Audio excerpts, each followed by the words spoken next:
সবচেয়ে কষ্টের বিষয় যে তুমি আমাকে ছেড়ে গেছো।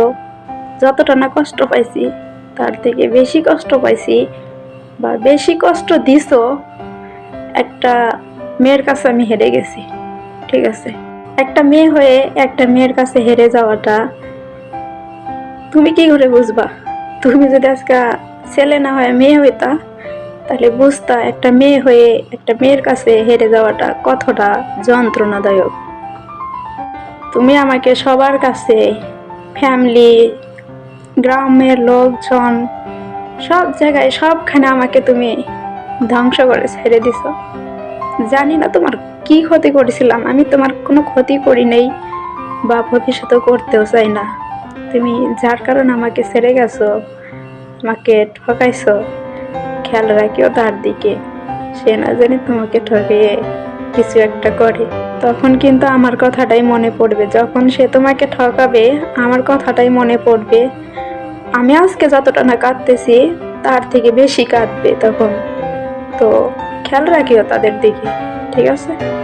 যেখানে তুমি জানো যে আমার কেউ যদি সামনে পিছনে থেকে থাকে, একমাত্র তুমি ছাড়া আমার কেউ নাই বা কেউ ছিল না, থাকেও নাই। তুমি সবকিছু জেনে শুনে আমাকে এত বড় আঘাতটা না করলেও পারতে। খুব কষ্ট হয় আমার প্রতিটা মুহূর্তে, তোমাকে মিস করি। জানি না কেন মিস করি এতটা, যেখানে আমার কথা তুমি ভাবো না, যেখানে আমাকে তুমি চাও না, যেখানে আমার জন্য তোমার কোনো কষ্ট হয় না। শুধু আমি এতটুকুই ভাবি, আমার জন্য যার কষ্ট হয় না তার জন্য কেন আমার কষ্ট হবে। খুব কষ্ট পাইতেছি আমি তোমার জন্য। তুমি আমাকে এত বড় আঘাতটা না করলেও পারতে, এত বড় অভিনয় না করলেও পারতে। আমি তোমাকে বলেছিলাম যে তুমি আগে যাওয়ার আগে তুমি এখনই চলে যাও, তুমি তার পাশেও তার কাছে চলে যাওনি। কোনো ঝগড়া ছিল না, কাজিয়া ছিল না, কারণ ছাড়াই তুমি আমাকে এভাবে ধ্বংস করে দিবা। যাবার আগে আমাকে বলে যেতে পারতা, ধ্বংস করার আগে আমি নিজেকে শক্ত করে নিতাম। যাওয়ার পরেও তুমি আমাকে অনেক জায়গায়, অনেকভাবে, সব জায়গায় ছোট করে দিয়ে গেছো।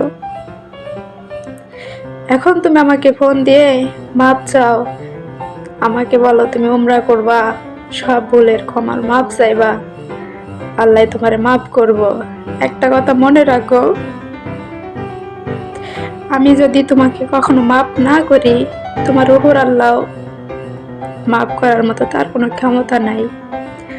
আর আমি সত্যি বলতে আমি তোমাকে মাফ করতে পারবো কিনা আমি নিজেও জানি না। ঠিক আছে,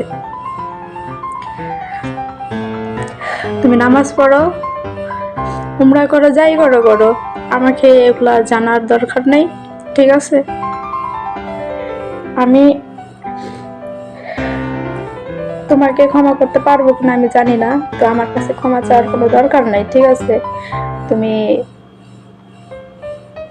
আল্লাহর কাছেই ক্ষমা চাও, আল্লাহর ঘরেই ডিউটি করো, আল্লাহর কাছেই ক্ষমা চাও। যদি আল্লাহ তোমাকে মাফ করে করতে পারবে, কিন্তু আমার পক্ষে সম্ভব না।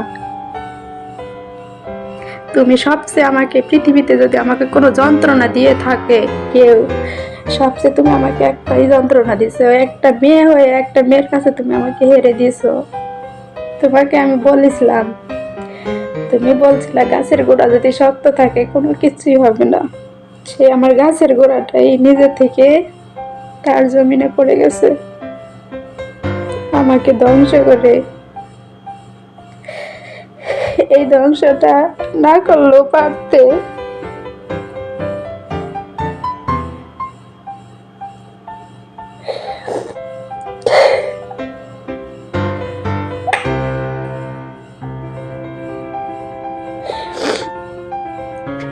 কোনো ক্ষতি করিনি আমি তোমার, শুধু তোমার বলতে গিয়ে আমি জানা মতে কোনো মানুষের কোনো ক্ষতি করি নাই। পারলে মানুষের পাশে দাঁড়ার চেষ্টা করছি, কিন্তু হ্যাঁ আমার একটা খারাপ সাইড ছিল, তুমি জেনে শুনোই আমার কাছে আসছিল। এই খারাপ সাইডটা জানার পরেও আমি যদি সেটা জানতাম, সেটা আমার জীবনে কখনোই হতো না। তুমি আমার অতীত জানার পরেও তুমি আমার কাছে আসছিলা, আয়সা তুমি আমাকে জেনে শুনে ভাবে অতীতের থেকেও ভয়ঙ্কর যন্ত্রণাদায়ক দিয়ে গেছো, যে আমার কোনো বাঁচার কোনো ইচ্ছাই জাগে না আমার। জানি না তুমি কার কাছে কিরকম, কিন্তু আমার কাছে তুমি অনেক অনেক একটা মূল্যবান মানুষ। ঠিক আছে, অপেক্ষায় থাকবো, যদি কখনো মনে পড়ে, যদি কখনো আমার দরকার পড়ে আমাকে খুঁজিও, সাড়া দেব। ঠিক আছে, ভালো থাকো, তার দিকে নজর রেখো, সে না জানি তুমি আমাকে যেভাবে কারণ ছাড়াই ছেড়ে দিছো, তোমাকে সে না যাতে কারণ ছাড়াই কোনো আঘাত করে ফেলে। উপরে আল্লাহ একজন আছে।